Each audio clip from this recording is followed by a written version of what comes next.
क्या BMPS की गॉडल versus RNTS की राइवलरी गॉड्स प्लान थी? ऐसा मैं क्यों कह रहा हूँ? क्योंकि जरा एक बार पूरी स्टोरी को ध्यान से सोचो। अगर तुम गॉडल या RNTS को क्लोजली फॉलो करते हो तो शायद तुम्हें भी यही फील होगा कि ये राइवलरी कोई नॉर्मल राइवलरी नहीं थी। ऐसा लगता है जैसे BGMI गॉड्स ने इसकी स्क्रिप्ट पहले से ही लिख दी थी। राउंड 2 में RNTS का गॉडल को टारगेट करना और फिर गॉडल का प्रेशर सिचुएशन में कमबैक करके राउंड 3 में ग्रुप ए में प्रमोट होना और उसके बाद राउंड 4 में वही गॉडल RNTX से अपना रिवेंज कंप्लीट करती है। लेकिन स्टोरी यहीं खत्म नहीं होती, क्योंकि रिवेंज के बाद भी RNTS की जर्नी रुकती नहीं है। RNTX सेमीफाइनल्स पहुंच जाती है और इसी पूरी राइवलरी के बीच एक ऐसा मोमेंट आता है जिसे अगर आपने लाइव विटनेस किया होगा तो आप भी एक बार जरूर बोलोगे यार it was really a God's plan. लेकिन वो मोमेंट क्या था उसके बारे में हम थोड़ी देर में बात करेंगे, क्योंकि कहानी और भी इंटरेस्टिंग होने वाली है। सेमीफाइनल्स में RNTX लास्ट मैच में चिकन डिनर निकाल के फाइनल्स के लिए अपना क्वालिफिकेशन सिक्योर कर लेती है। अब अगर तुम पूरी टाइमलाइन को एक साथ देखोगे तो सच में ऐसा लगता है जैसे ये सब इवेंट्स रैंडमली नहीं हुए, जैसे हर चैप्टर पहले से लिखा हुआ था। Targeting,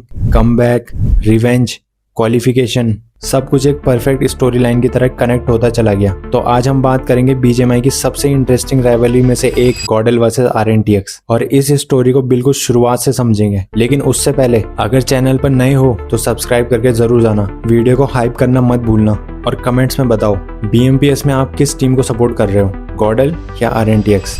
chapter 1 the beginning.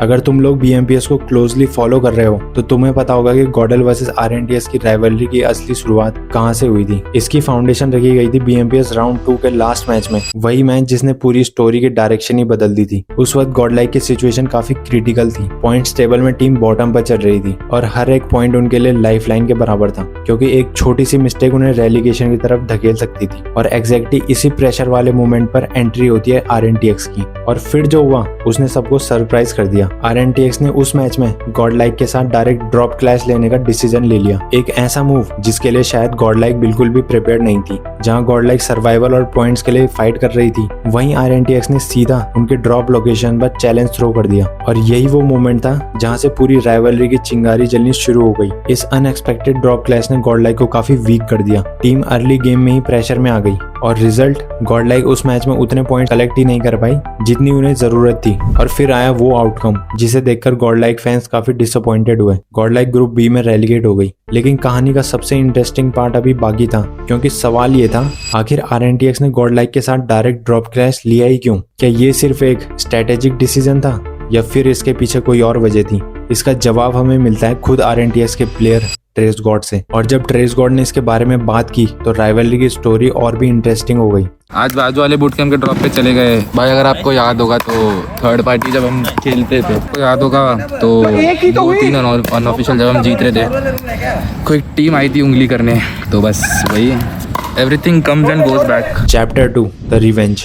तो RNTX ने थर्ड पार्टी में हुए उस टारगेट का बदला ऑफिशियल मैचेस में लेना सही समझा, लेकिन उन्हें शायद अंदाजा नहीं था कि आगे चलकर यही डिसीजन उनकी सबसे बड़ी गलती साबित होने वाला है। क्योंकि जिस गॉडलाइक को उन्होंने राउंड 2 में प्रेशर में डाला था, वही गॉडलाइक अब एक पावरफुल कमबैक करके वापस ग्रुप ए में प्रमोट हो चुकी थी और अब उनके पास इस सर्वाइवल का ही नहीं बल्कि हिसाब बराबर करने का पूरा मौका था। और फिर शुरू होता है राउंड 4, BMPS क्वालिफायर्स का सबसे इंपॉर्टेंट फेज, क्योंकि यहीं से ग्रुप ए की टॉप 8 टीम्स डायरेक्ट फाइनल्स के लिए क्वालिफाई होने वाली थी। प्रेशर हर टीम पर था, लेकिन सिचुएशन दोनों टीम्स के लिए बिल्कुल अलग थी। एक तरफ गॉडलाइक थी जो अपने पहले 2 मैचेस में ही इनफ पॉइंट स्कोर कर चुकी थी और लगभग फाइनल्स की टिकट कंफर्म कर चुकी थी। दूसरी तरफ RNTX थी जिसका क्वालिफिकेशन अभी भी बीच रास्ते में अटका हुआ था। उन्हें हर मैच में पॉइंट्स चाहिए थे और हर डिसीजन BMPS में उनके फ्यूचर को डिसाइड करने वाला था। लेकिन फिर आता है वो मैच जिसका इंतजार शायद इस राइवलरी की शुरुआत से ही हो रहा था। वो मोमेंट जहां गॉडलाइक को राउंड 2 का हिसाब चुकता करने का मौका मिलता है। इरेंगल के मैप पर गॉडलाइक सीधा RNTX की रोटेशन काटने पहुंच जाती है और यहाँ से गेम सिर्फ प्लेसमेंट पॉइंट्स का ही नहीं बल्कि रिवेंज का बन चुका था। गॉडलाइक RNTX को लगातार पिन करके रखती है, उन्हें फ्रीली मूव करने का मौका ही नहीं देती और जैसे जैसे ब्लू जोन क्लोज आता है प्रेशर और भी बढ़ता जाता है। RNTX फंस चुकी थी और गॉडलाइक उनके हर एग्जिट को कंट्रोल कर रही थी। फिर आता है वो फाइनल मोमेंट जहाँ गॉडल RNTX को लॉबी भेज देती है और इसी के साथ राउंड 2 में शुरू हुई कहानी का एक बड़ा चैप्टर कंप्लीट हो जाता है। गॉडलाइक अपना रिवेंज ले लेती है, लेकिन इस फाइट का इम्पैक्ट सिर्फ एक एलिमिनेशन तक सीमित नहीं था, क्योंकि इसके बाद आरएनटीएक्स वो मोमेंटम कभी वापस हासिल ही नहीं कर पाती। प्रेशर बढ़ता गया, मैचेस कम होते गए और धीरे धीरे उनका डायरेक्ट फाइनल्स क्वालिफिकेशन करने का सपना टूटने लगा। जो टीम फाइनल्स की रेस में बनी हुई थी, अब उसी टीम को सेमीफाइनल्स का रास्ता देखना पड़ा। और जब ये सब हुआ तो नेचुरली सबकी नजर आरएनटीएक्स के प्लेयर्स के रिएक्शन पर थी। आखिर उनके प्लेयर और कोच इस पूरे इंसिडेंट को कैसे देख रहे थे, इस पर उनका क्या कहना था, वो आप खुद सुन सकते हो। गॉडल को टारगेट करने की जरूरत क्या थी जब एलिमिनेशन नहीं था? अब उसने टारगेट करके पूरा गेम बिगाड़ दिया। ऐसा तो कुछ भी नहीं है। चलो उन्होंने हमें एक गेम टारगेट करा, ठीक है, उन्होंने हमें एक गेम मार दिया, लास्ट में उन्होंने हमारा गेम खराब कर दिया। मतलब एक मैच में उन्होंने हमें मार दिया तो आप क्वेश्चन कर रहे हो। एक तो पहली चीज़ तो हम टारगेट करने गए ही नहीं थे, हमें चाहिए था एक ड्रॉप खाली, हमें ड्रॉप क्लैश लेना नहीं था उस पर्टिकुलर, क्योंकि हमें मीरा मार ज़्यादा प्रैक्टिस करना था। तो मैंने सोचा कि लाकोप की टीम हटा देंगे तो सोल लाकोप से खेलने के हमें मिनास मिल जाएगा खेलने के लिए। ये सोल रीजन था। ये टारगेट ये वो हर चीज़ टैक्टिकली होती है, कोई इलॉजिकल चीज़ नहीं करते हैं कि भाई क्यों टारगेट कर दिया, वो भी हमें टारगेट करेंगे, ये सब सोच के नहीं खेलता यार।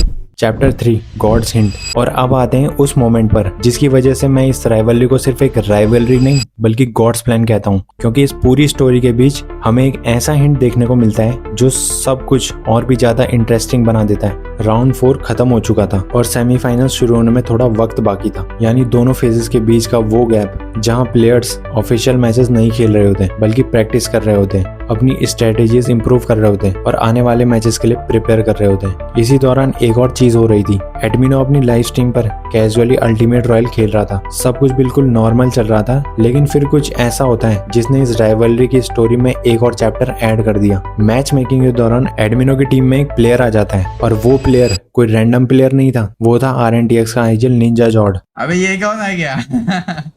जॉर्ड ऐसा है निंजा।